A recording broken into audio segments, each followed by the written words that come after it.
അപ്പോൾ അടുത്ത നമ്മുടെ ചാപ്റ്റർ എന്ന് പറയുന്നത് എ ഫീനിക്സ് റൈസസ് ആണ്. അപ്പോൾ ഇത് എഴുതിയിരിക്കുന്നത് ട്വിങ്കിൾ ഖനയാണ്. അപ്പോൾ ഈ സ്റ്റോറിയിൽ നമ്മൾ ശ്രീകാന്ത് ബൊല്ല കഴിഞ്ഞ ചാപ്റ്ററിൽ എങ്ങനെയാണോ അതേപോലെ ഒരു കഥയാണ് നമ്മൾ ഇതിനകത്ത് പഠിക്കുന്നത്. അതായത് തൻ്റെ പ്രശ്നങ്ങളോടെല്ലാം പൊരുതി വിജയം നേടിയ മറ്റൊരാളുടെ കഥയാണ് നമ്മൾ പഠിക്കാൻ പോകുന്നത്. അപ്പോൾ അതിലേക്ക് നോക്കുന്നതിന് മുമ്പ് ഈ ചാനൽ ആരെങ്കിലും സബ്സ്ക്രൈബ് ചെയ്യാനാണെങ്കിൽ ദയവായി സബ്സ്ക്രൈബ് സപ്പോർട്ട് ചെയ്യുക.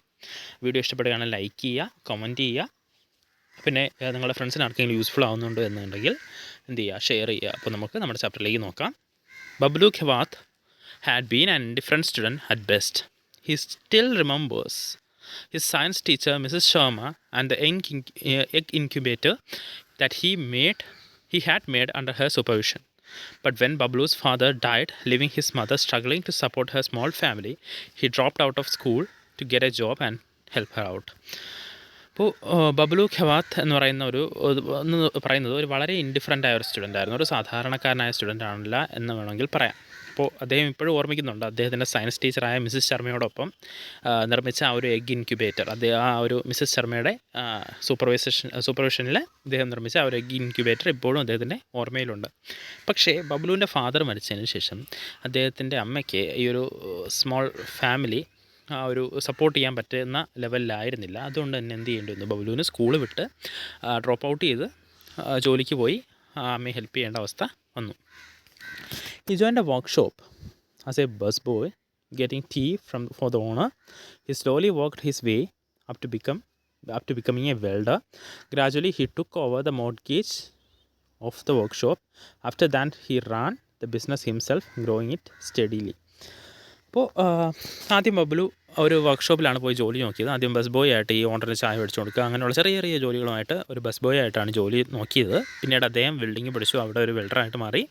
പിന്നെ ഗ്രാജുവലി ആ വർക്ക്ഷോപ്പ് അദ്ദേഹം ഏറ്റെടുത്ത് തുടങ്ങാൻ തുടങ്ങി. അതായത് ആ ഒരു ബിസിനസ് അദ്ദേഹം റൺ ചെയ്യാൻ തുടങ്ങി. അങ്ങനെ അതിനൊരു ചെറിയ സ്റ്റഡി ഗ്രോത്ത് ഉണ്ടായി തുടങ്ങി. Bablu and Gauri had an arranged marriage after meeting just once briefly in the presence of both of their family. അങ്ങനെ ബബ്ലുവും ഗൗരിയും തമ്മിൽ ഒരു അറേഞ്ച്ഡ് മാരേജ് നടക്കുകയാണ്. അപ്പോൾ രണ്ടുപേരും ഒരു തവണ മാത്രമേ കണ്ടിട്ടുള്ളൂ. അവരുടെ ഫാമിലിയുടെ പ്രസൻസിൽ അങ്ങനെ ഒരു അറേഞ്ച്ഡ് മാരേജ് നടക്കുകയാണ്. One morning, Bablu's mother and younger sister Shalu were drinking tea. Looking for his wife, Bablu sauntered out to the back porch. He saw Gauri walking hurriedly towards the bathroom, holding a rag in her hand. He came to know from her that women used rag instead of sanitary napkins. അപ്പോൾ ഒരു ദിവസം ബബ്ലുവിൻ്റെ അമ്മയും younger സിസ്റ്ററും ഒക്കെ ഇരിക്കുന്ന സമയത്ത്, younger സിസ്റ്ററിൻ്റെ പേര് ഷാലു എന്നാണ്. അപ്പോൾ അവർ എല്ലാം കൂടി ചേർന്നതാണ് ഒരു ചായ കുടിച്ചുകൊണ്ടിരിക്കുന്ന സമയത്ത് ബബ്ലു അദ്ദേഹത്തിൻ്റെ വൈഫിനെ തിരക്കാൻ തുടങ്ങി. പക്ഷേ ബബ്ലു എത്ര അന്വേഷിച്ചിട്ടും കണ്ടില്ല. അങ്ങനെ ബാക്ക് പോർഷൻ എത്തിയപ്പോൾ ഗൗരി, അതായത് അദ്ദേഹത്തിൻ്റെ വൈഫ്, പെട്ടെന്ന് തന്നെ ബാത്റൂമിലേക്ക് ഒരു റാഗ് എന്ന് പറയുന്ന ഓൾ പീസ് ഓഫ് ക്ലോത്ത്സ് ആണ്, ആ ഒരു ക്ലോത്തും കൊണ്ട് പോകുന്നത് കണ്ടു. അപ്പോഴാണ് അറിയുന്നത് എന്താണ്, വിമൻ എന്ത് ചെയ്യുന്നു, റാഗ്സ് ആണ്, ആ സാനിറ്ററി നപ്കിൻസിന് പകരം റാഗ്സ്, ആ ഒരു പഴയ തുണികളാണ് യൂസ് ചെയ്യുന്നതെന്ന് മനസ്സിലാക്കി. That evening on his way back from the workshop, Bablu decided to surprise Gauri with a gift. He went to a small store. The storekeeper quickly wrapped the napkin pack in an old newspaper. Bablu was startled at the exorbitant price, but dutifully paid him 40 rupees. അപ്പോൾ ആ ഈവനിങ്ങിൽ ബബ്ലു ഗൗരിക്ക് ഒരു gift കൊടുക്കാൻ തീരുമാനിച്ചു, ഒരു surprise gift കൊടുക്കാൻ തീരുമാനിക്കുന്നു. അങ്ങനെ പെട്ടെന്ന് തന്നെ ഒരു സ്മാൾ സ്റ്റോറിൽ പോയി സ്റ്റോർ കീപ്പറിൽ നിന്നും ഒരു നാപ്കിൻ പാക്ക്, ഒരു പഴയ ന്യൂസ് പേപ്പർ പൊതിഞ്ഞ് വാങ്ങിക്കുകയാണ്. അപ്പോൾ ആ ഒരു വലിയ പ്രൈസ് കണ്ട് ബബ്ലു ഞെട്ടിപ്പോയി. ഏകദേശം 40 രൂപ കൊടുത്ത് ആ സാധനം വാങ്ങിച്ചു. He unwrapped the packet and examined the pad. It seemed to be just plain cotton wrapped in gauze sheet. He placed it on his palm, trying to calculate the approximate weight of the pad. 10 grams, he said to himself. അങ്ങനെ ബബ്ലു ആ പാക്കറ്റൊന്ന് തുറന്ന് unwrap ചെയ്ത് ഒരു നപ്കിൻ എടുത്ത് കയ്യിൽ വെച്ച് നോക്കി. അപ്പോൾ അതിന് ജസ്റ്റ് ഒരു കോട്ടൺ പീസ് ഓഫ് ക്ലോത്താണ്, അതിനകത്ത് ഒരു ഗോസ് ഷീറ്റിന് ചുറ്റും, ഗോസ് ഷീറ്റിനകത്ത് ജസ്റ്റ് ഒരു പ്ലെയിൻ കോട്ടൺ വെച്ച് റാപ്പ് ചെയ്തിരിക്കുന്ന സംഭവമാണ്. ആ വെയിറ്റ് ഒന്ന് നോക്കിയപ്പോൾ ജസ്റ്റ് 10 grams മാത്രമേ വരുന്നുള്ളൂ.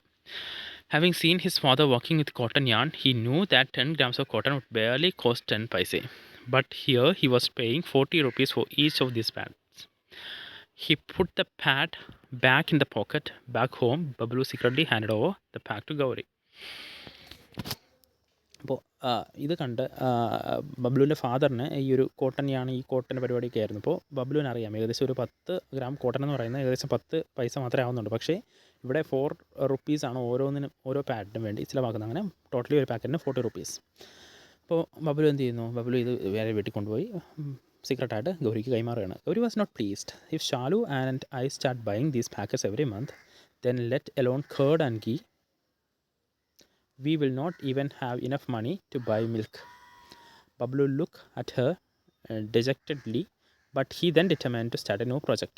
അപ്പോൾ ഇത് കേട്ടിട്ട് ആകെ പ്ലീസ്ഡ് ആയിരുന്നില്ല. കാരണം ഇത് ഇത്രയും കൈൻഡ് ഓഫ് എമൗണ്ട് ഫാമിലിയുടെ ആ ഒരു എമൗണ്ടിൽ തന്നെ അല്ലെങ്കിൽ ആ ഒരു ചിലവിനെ തന്നെ ബാധിക്കുമെന്നും വലിയൊരു എമൗണ്ടായിട്ട് മാറും എന്ന് ആര് പറയുകയാണ്?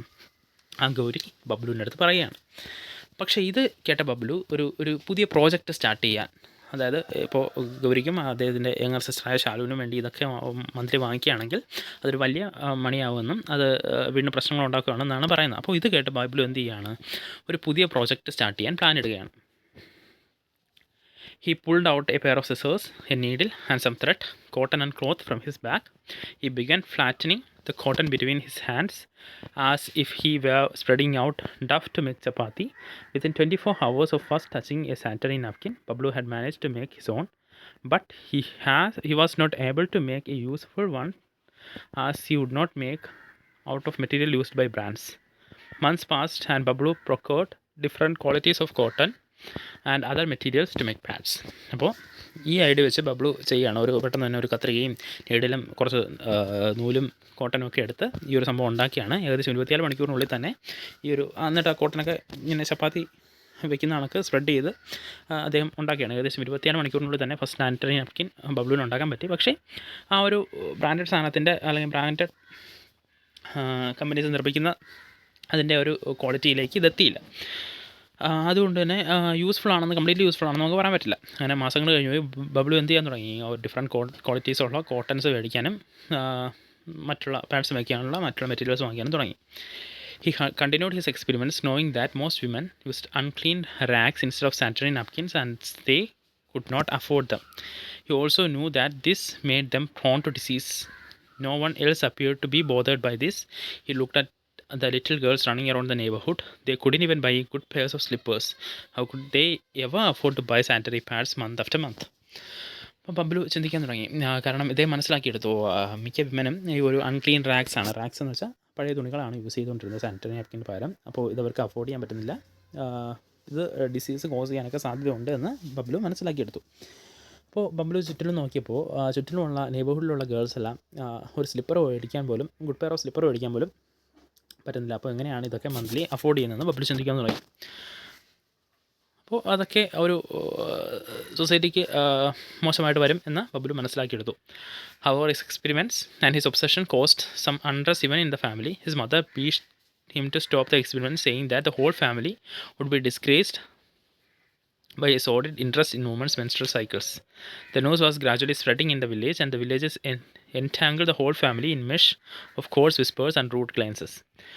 അപ്പോൾ ഈ ഒരു എക്സ്പെരിമെൻറ്റ്സ് ബബ്ലുവിൻ്റെ എക്സ്പെരിമെൻറ്റ്സ് ഫാമിലിയിൽ തന്നെ അൺട്രസ്റ്റ് അല്ലെങ്കിൽ പ്രശ്നങ്ങൾ ഉണ്ടാകാൻ തുടങ്ങി. കാരണം ഈ ഒരു കാര്യം ഈ വിമൻ്റെ കാര്യങ്ങൾ ഇങ്ങനെ ഓവറായിട്ട് ഇടപെടുന്നത് ബബ്ലുവിൻ്റെ ചുറ്റുമുള്ള പ്രശ്നങ്ങൾ ഫാമിലിയിൽ തന്നെ പ്രശ്നങ്ങൾ ഉണ്ടാക്കുമെന്ന് ആര് പറഞ്ഞു കൊടുത്തു? അമ്മ പറഞ്ഞു കൊടുത്തു.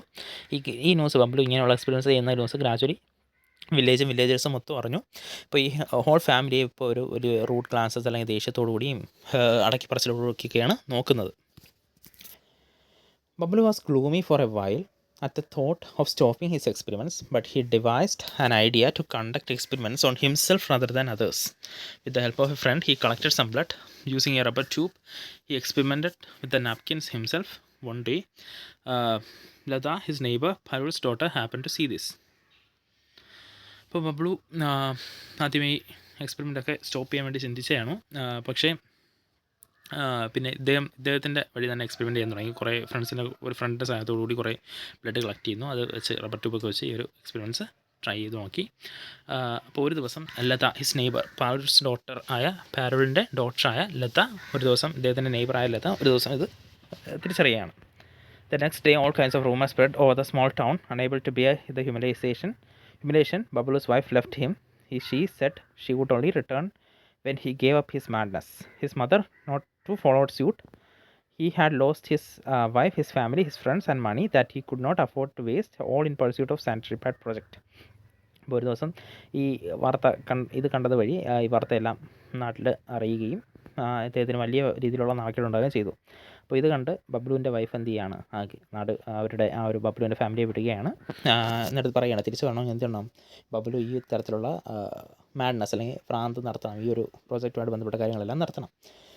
അപ്പോൾ അമ്മയും ഇതുപോലുള്ള നിലപാടുകൾ എടുക്കുകയാണ്. അപ്പോൾ ബബ്ലുവിന് അവൻ്റെ വൈഫും ഫാമിലിയും ഫ്രണ്ട്സും അവൻ ഈ പ്രോജക്റ്റിന് വേണ്ടി ഇൻവെസ്റ്റ് ചെയ്ത പൈസ എല്ലാം നഷ്ടപ്പെട്ടിരിക്കുകയാണ് ഈ ഒരു സാനിറ്ററി പാഡ് പ്രോജക്റ്റ് വഴി.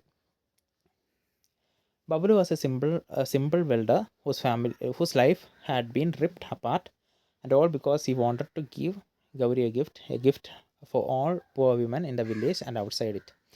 അപ്പോൾ ബബ്ലു ഒരു സിമ്പിൾ വെൽഡർ ആയിരുന്നു. പക്ഷേ ഈ ഒരു പ്രൊജക്റ്റ് കാരണം ബബ്ലുവിൻ്റെ ജീവിതം തന്നെ നശിച്ച മട്ടാണ്. ബബ്ലു ചെയ്തത് വേണ്ടത് ബബ്ലുവിന് ഗൗരിക്ക് ഒരു ഗിഫ്റ്റ് കൊടുക്കണം. ആ ഗിഫ്റ്റ് ഈ വില്ലേജിലെ പൂർ വിമനോ ഇന്ത്യയിലെ ബാക്കിയുള്ള വിമനോ ഒക്കെ ഹെൽപ്ഫുൾ ആവുന്ന ഒരു ഗിഫ്റ്റ് കൊടുക്കണം എന്നുള്ളത് മാത്രമായിരുന്നു ചിന്ത. അപ്പോൾ ഇതാണ് നമ്മുടെ സ്റ്റോറി എന്ന് പറയുന്നത്.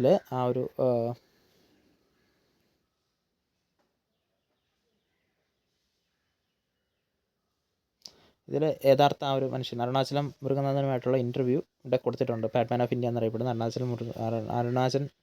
അരുണാചലം മുരുകനാഥനുമായിട്ടുള്ള ഇൻ്റർവ്യൂ ഇവിടെ കൊടുത്തിട്ടുണ്ട്. ജസ്റ്റ് അതുകൂടെ നമുക്കൊന്ന് വായിച്ച് നോക്കാം.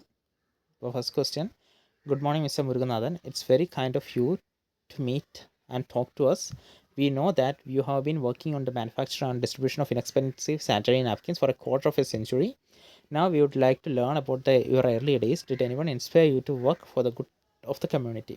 അപ്പോൾ ആദ്യം തന്നെ മുരുകനാഥൻ്റെ അടുത്ത് ചോദിക്കുന്നത് എന്താണെന്ന് വെച്ചാൽ, നമ്മൾ അറിഞ്ഞിട്ടുണ്ടായിരുന്നു നിങ്ങൾ ഏകദേശം ഒരു 25 വർഷമായിട്ട് ഈ ഒരു ഇൻഎക്സ്പെൻസീവ് സാനിറ്ററി നാപ്കിൻസ് ഉണ്ടാക്കാനുള്ള ശ്രമത്തിലായിരുന്നു. അപ്പോൾ അദ്ദേഹത്തിൻ്റെ ഇയർലി ലൈഫിനെ കുറിച്ചും അദ്ദേഹത്തിൻ്റെ ആ ഒരു ഇൻസ്പിറേഷനെ കുറിച്ചൊക്കെയാണ് ചോദിച്ചത്. First question: good morning friends. Let me at the outset tell you my story. My father was a handloom weaver.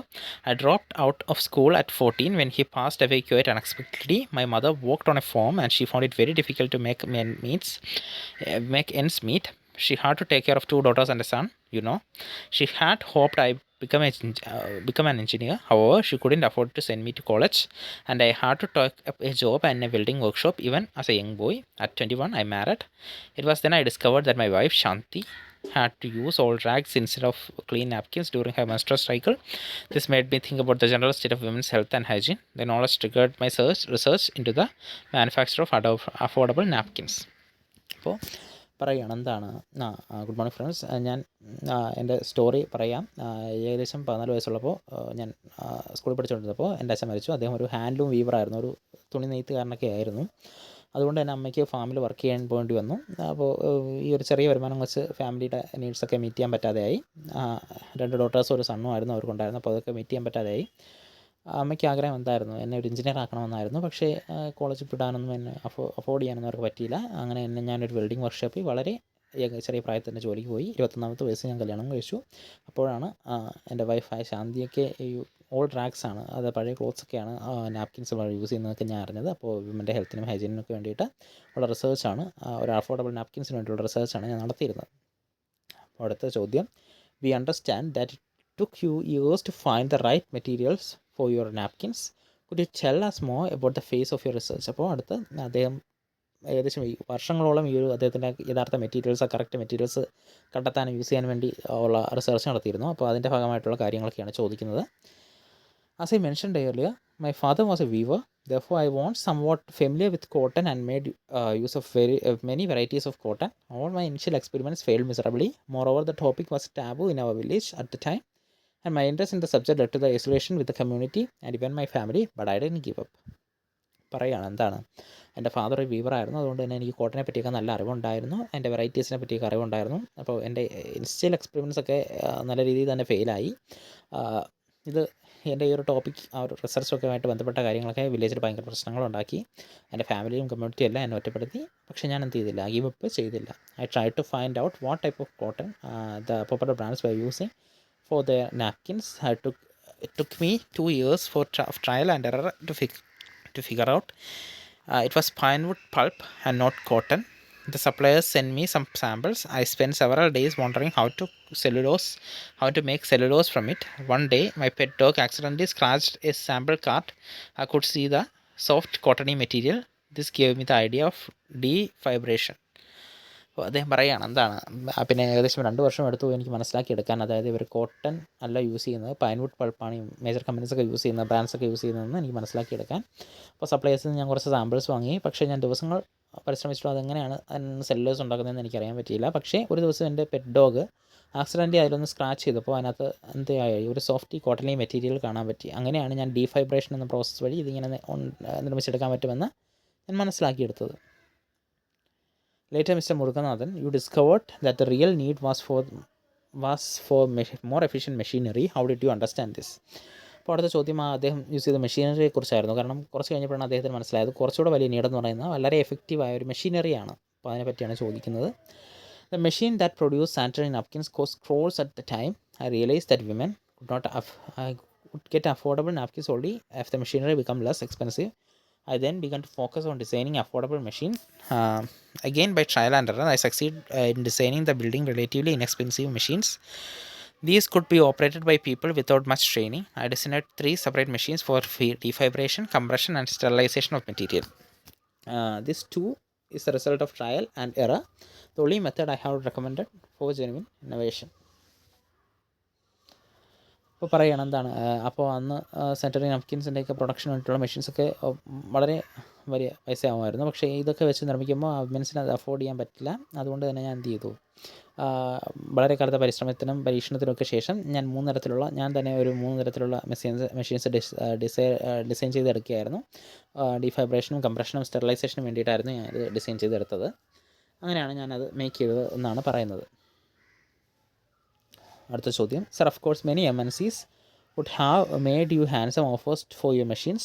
Were you ever tempted to make any of these offers? അപ്പോൾ ചോദിക്കുന്നത് major MNC multinational കമ്പനീസൊക്കെ തങ്ങളുടെ ഒരു മെഷീൻസിന് വേണ്ടിയിട്ട് offers make ചെയ്ത് കാണും. അപ്പോൾ ഈ ഒരു ഓഫേഴ്സിൽ താങ്കൾ എപ്പോഴെങ്കിലും ടെംപ്റ്റഡ് ആയിട്ടുണ്ടോ എന്നുള്ളതാണ് ചോദ്യം. അപ്പോൾ അദ്ദേഹം പറയുന്നത്, it took me 13 years to get a patent for my invention. When I got the patent, I placed it in the public domain for anyone who wanted to use it. I sell my machines at subsidized price to women self groups. My profit margin is based on need, not greed. I believe that the success of entrepreneurship lies in not making money but in allowing others to benefit. അപ്പോൾ ഇദ്ദേഹം പറയുന്നുണ്ട് ഏകദേശം 13 വർഷങ്ങളോളം എടുത്തു എനിക്ക് ഈ ഒരു invention എന്നെ പേറ്റൻറ്റ് നേടിയെടുക്കാൻ. പേറ്റൻറ്റ് നേടിയെടുത്തതിന് ശേഷം ഞാൻ അത് പബ്ലിക് ഡൊമൈനിൽ വെക്കുകയും ആർക്കെങ്കിലും യൂസ് ചെയ്യണമെന്നുണ്ടെങ്കിൽ അത് വിൽക്കാനും ഞാൻ തീരുമാനിച്ചു. അപ്പോൾ വിമൻസിൻ്റെ സെൽഫ് ഹെൽപ്പ് ഗ്രൂപ്പിനൊക്കെ ഞാൻ സബ്സിഡൈസ്ഡ്, അതായത് വില കുറച്ചും സബ്സിഡിക്കായിട്ടൊക്കെയാണ് നൽകിക്കൊണ്ടിരുന്നത്. അപ്പോൾ എൻ്റെ പ്രോഫിറ്റ് മാർജിൻ നീഡ്, അതായത് ആവശ്യത്തിനനുസരിച്ചായിരുന്നു, അല്ല ഗ്രീഡ് എന്നെ പ്രോഫിറ്റ് മാർജിൻ്റെ ഒരു ഫാക്ടറി അല്ലായിരുന്നു. എനിക്ക് അമിതമായ ലാഭം വേണമെന്നൊന്നും ഇല്ലായിരുന്നു. അപ്പോൾ അദ്ദേഹം പറയുന്നുണ്ട്, I believe that the success of entrepreneurship lies in not making money but in allowing others to benefit. അപ്പോൾ അദ്ദേഹം പറയുന്നുണ്ട് എൻ്റർപ്രണർഷിപ്പിൻ്റെ സക്സസ് എന്ന് പറയുന്നത് പൈസ അല്ലെങ്കിൽ മേക്ക് ചെയ്യുന്നതിൽ മാത്രമല്ല, എന്താണ് ബാക്കിയുള്ളവർക്ക് ബെനിഫിറ്റ് ഉണ്ടാകുന്നതിൽ കൂടിയാണ്. അടുത്ത ചോദ്യം, sir, why do you promote women and women self group so much? അപ്പോൾ എന്തിനാണ് ഇങ്ങനെ വിമൻസിനെയും വിമൻസിൻ്റെ സെൽഫ് ഗ്രൂപ്പ്സിനെയും കൂടുതൽ പ്രൊമോട്ട് ചെയ്യുന്നതാണ് ആ ചോദ്യം. Gandhi strongly believed that women could transform India. I followed Gandhi's wisdom and his path. My vision is to generate 1 million jobs for women in India and to promote 100% hygiene in households. How can I best do that? I use the power of women to empower women. In my mission, 3 elements are the most important ones: awareness, availability, and affordability. Women can communicate effectively with women and create awareness on menstrual hygiene. പറയുന്നുള്ളതാണ് ഗാന്ധി പ്രധാനമായിട്ടും വിമൻസിന് ഇന്ത്യയെ transform ചെയ്യാൻ പറ്റുമെന്നാണ് വിചാരിച്ചിരുന്നത്. ഞാൻ ഗാന്ധിയുടെ ആ വിസ്റ്റവും ആ ഒരു അദ്ദേഹത്തിൻ്റെ ചിന്തകളും പാതകളും ഒക്കെ പിന്തുടരുന്ന ഒരാളാണ്. എൻ്റെ എയിം എന്ന് പറയുന്നത്, എൻ്റെ വിഷൻ എന്ന് പറയുന്നത് ഏകദേശം 1 മില്യൺ ജോബ് ഇന്ത്യയിലെ വിമന് 1 മില്യൺ ജോബ് ക്രിയേറ്റ് ചെയ്തെടുക്കുക എന്നുള്ളതാണ്. അതുപോലെ തന്നെ 100% ഹൈജീൻ, വീടുകളിൽ 100% ഹൈജീൻ, ഇത് രണ്ടുമാണ് എൻ്റെ വിഷൻ എന്ന് പറയുന്നത്. അപ്പോൾ ഞാനത് നേടിയെടുക്കാൻ വേണ്ടിയിട്ട് ആ ഒരു പവർ ഓഫ് വിമൻ, ആ ഒരു വിമൻ്റെ ശക്തി തന്നെ ആ ഒരു വിമനെ എംപവർ ചെയ്യാനായിട്ട് യൂസ് ചെയ്തു. കാരണം വിമൻസിന് കൂടുതൽ വിമനുമായിട്ട് കമ്മ്യൂണിക്കേറ്റ് ചെയ്യാൻ പറ്റും. അതുപോലെ തന്നെ പ്രധാനപ്പെട്ട 3 എലമെൻറ്റ്സാണ് ഈ മിഷനിലും പ്രധാനപ്പെട്ട 3 എലമെൻറ്റ്സാണ് അവെയർനെസ്, അവൈലബിലിറ്റി, അഫോർഡബിലിറ്റി. അടുത്ത ചോദ്യം, you have said that you prefer to use the word detail rather than retail. When you mention your product, could you explain what you mean by this? അപ്പോൾ അദ്ദേഹം എപ്പോഴും പറയാറുണ്ട് ഡീറ്റെയിൽ റാദർ ദാൻ റീറ്റെയിൽ, റീറ്റെയിലിനേക്കാൾ ഡീറ്റെയിലാണ് താൻ പിന്തുണയ്ക്കുന്നതെന്ന് പറയുന്നുണ്ട്. അപ്പോൾ അതിനെപ്പറ്റിയാണ് ചോദ്യം. More than turnover, I focus on impact. Social entrepreneurship should be impact-based. I ask the women collective to personally talk to every woman customer in detail about hygiene. Our aim is to increase sales, but to increase awareness. We have created 1,363 local brands and earned $750 million in revenue so far. Detailing information and creating awareness is a tough thing to do. I bow to all teachers as they spend their whole life detailing their pupils. അപ്പോൾ പറയുന്നുണ്ട് എന്താണ് ഒരു social ഓണ്ടർപ്രണർഷിപ്പിൻ്റെ focus turn ഓവറിലായിരിക്കരുത്, എന്തിലായിരിക്കണം, ഇമ്പാക്റ്റിലായിരിക്കണം. അത് create ചെയ്യുന്ന ഇമ്പാക്റ്റിലായിരിക്കണം. അതൊരു impact based ഒരു വർക്കായിരിക്കണം. അപ്പോൾ അദ്ദേഹം പറയുന്നുണ്ട്, ഞാൻ വിമൻ കളക്റ്റീവ്സിനൊക്കെ ആ ഒരു കാര്യങ്ങളുമായിട്ട് ഈ ഒരു ഹൈജീനും ആ ഒരു എല്ലാ കസ്റ്റമേഴ്സിൻ്റെ അടുത്തും തിരക്കാറുണ്ടായിരുന്നു, വിമൻ ഗ്രൂപ്പ് വഴി തിരക്കാറുണ്ടായിരുന്നു. അപ്പോൾ ഇത് ഇവരുടെ എയിം എന്ന് പറയുന്നത് സെയിൽ ഇൻക്രീസ് ചെയ്യുക എന്നുള്ളതല്ല, ഇൻക്രീസ് അവെയർനെസ്, അതാണ് ലക്ഷ്യമെന്നാണ് അദ്ദേഹം പറഞ്ഞത്. അദ്ദേഹം ഏകദേശം ഇവർ ആ ഒരു 1363 ലോക്കൽ ബ്രാൻഡ്സ് ക്രിയേറ്റ് ചെയ്യും, ഏകദേശം $750 million റവന്യൂ ഉണ്ടാക്കുകയും ചെയ്തിട്ടുണ്ടായിരുന്നു. അപ്പോൾ ഇതാണ് അദ്ദേഹം പറയുന്നത്, ഡീറ്റെയിലിംഗ് ഓവർ റീറ്റെയിലിംഗ്. അപ്പോൾ അടുത്ത ചോദ്യം, did you ever get any support from policy makers or government agencies for your projects? Could you tell how the government supported your efforts? അടുത്ത് ചോദിക്കുന്നത് ആ പോളിസി മേക്കേഴ്സിൻ്റെയും ഗവൺമെൻറ്സിൻ്റെയും ഏജൻസിൻ്റെയൊക്കെ സപ്പോർട്ടിനെ പറ്റിയാണ്, ഈ ഒരു പ്രോജക്റ്റിലുള്ള സപ്പോർട്ടിനെ പറ്റിയായിരുന്നു അടുത്ത ചോദ്യം. IIT Madras honored me with the National Innovation Foundation Grassroots Technological Innovation Award. I received the award from President of India. The Government of India selected me for Padma Shri in 2016. The Indian Parliament discussed the issue of women health and hygiene of great length, and the government waived GST on sanitary napkins. But what I consider the most important of all is that my family came back to me. അപ്പോൾ അദ്ദേഹം പറയുന്നുണ്ട്, IIT Madras ഇദ്ദേഹത്തിന് grass root technological innovation award വെച്ച് കൊടുത്ത് honour ചെയ്തിട്ടുണ്ടായിരുന്നു. President of ഇന്ത്യയിൽ നിന്നാണ് അദ്ദേഹം അത് റിസീവ് ചെയ്തത്. ഗവൺമെൻറ് ഓഫ് ഇന്ത്യ അദ്ദേഹത്തിന് പത്മശ്രീ 2016 അവാർഡ് ചെയ്തു. അതുപോലെ തന്നെ GST ഒക്കെ ഈ ഒരു സാനിറ്ററി നാപ്കിൻസിന് മേലുള്ള GST ഗവൺമെൻറ് വേവ് ചെയ്തിട്ടുണ്ടായിരുന്നു, അല്ലെങ്കിൽ ഒഴിവാക്കിയിട്ടുണ്ടായിരുന്നു. അപ്പോൾ ഇതിനേക്കാളെല്ലാം ഇദ്ദേഹം കൺസിഡർ ചെയ്യുന്നത് ഇദ്ദേഹത്തിൻ്റെ ഫാമിലി ഇതൊക്കെ മനസ്സിലാക്കി ഇദ്ദേഹം ആ ഒരു സക്സസ് നേടിയതിന് ശേഷം തിരിച്ചു വന്നിട്ടുണ്ടായിരുന്നു. അപ്പോൾ ഇദ്ദേഹത്തിൻ്റെ ഭാഗമൊക്കെ മനസ്സിലാക്കിയതിന് ശേഷം തിരിച്ചു വന്നു. അടുത്ത ചോദ്യം, what message do you have specially for the young innovators and social entrepreneurs of our nation? What advice would you give to students? അപ്പോൾ അദ്ദേഹത്തിന് ആ ഒരു ബാക്കിയുള്ള യങ് ഇന്നോവേറ്റേഴ്സിൻ്റെ അടുത്തും സോഷ്യൽ എൻ്റർപ്രണേഴ്സിൻ്റെ അടുത്തുമൊക്കെ ഉള്ള ഒരു അഡ്വൈസും അതുപോലെ തന്നെ സ്റ്റുഡൻസിന് കൊടുക്കുന്ന അഡ്വൈസും ഒക്കെയാണ് പറയുന്നത്. Education empowers us. We must, however, always bear in mind that we do not need to beg for a job after education. Try to find solution to social problems and create jobs for ourselves and others. You need education and knowledge to identify the problems, convert every problem into an opportunity, come out with a solution, an invention, and enterprise. Become a solution providers and social entrepreneurs transform the world. അപ്പോൾ അദ്ദേഹം പറയുന്നത് എന്താണെന്ന് വെച്ചാൽ education നമ്മളെ ശക്തീകരിക്കും, പക്ഷേ അത് കഴിഞ്ഞതിന് ശേഷം നിങ്ങൾ ഒരു ജോലിക്ക് വേണ്ടി ബെഗ് ചെയ്ത് നടക്കേണ്ട അവസ്ഥയൊന്നുമില്ല. ഒരു സോഷ്യൽ പ്രോബ്ലം കണ്ടെത്തുക, അതിൽ ജോബ് ക്രിയേറ്റ് ചെയ്യുക, ഗ്രാജുവലി സക്സസ് ഉണ്ടാകുമെന്നാണ് അദ്ദേഹം പറയുന്നത്. ആ ഒരു സോഷ്യൽ പ്രോബ്ലം സോൾവ് ചെയ്യുന്ന, അല്ലെങ്കിൽ സോഷ്യൽ പ്രൊവൈഡേഴ്സും സോഷ്യൽ എൻ്റർപ്രണേഴ്സുമായിട്ട് മാറാൻ പറ്റും, വേൾഡിനെ ട്രാൻസ്ഫോം ചെയ്യാൻ പറ്റും. അപ്പോൾ ഇതാണ് അദ്ദേഹത്തിൻ്റെ ആ ഒരു ഇൻ്റർവ്യൂവിലെ പാർട്ടെന്ന് പറയുന്നത്. അപ്പോൾ ഇതാണ് നമ്മുടെ ചാപ്റ്റർ. അപ്പോൾ അതിന് മുമ്പ് ആരെങ്കിലും ചാനൽ സബ്സ്ക്രൈബ് ചെയ്യാനുണ്ടെങ്കിൽ ദയവായി സബ്സ്ക്രൈബ് സപ്പോർട്ട് ചെയ്യുക, ലൈക്ക് ചെയ്യുക, കമൻറ്റ് ചെയ്യുക, ഫ്രണ്ട്സിനൊക്കെ യൂസ്ഫുൾ ആവുന്നുണ്ടെങ്കിൽ ഷെയർ ചെയ്യുക. Thank you.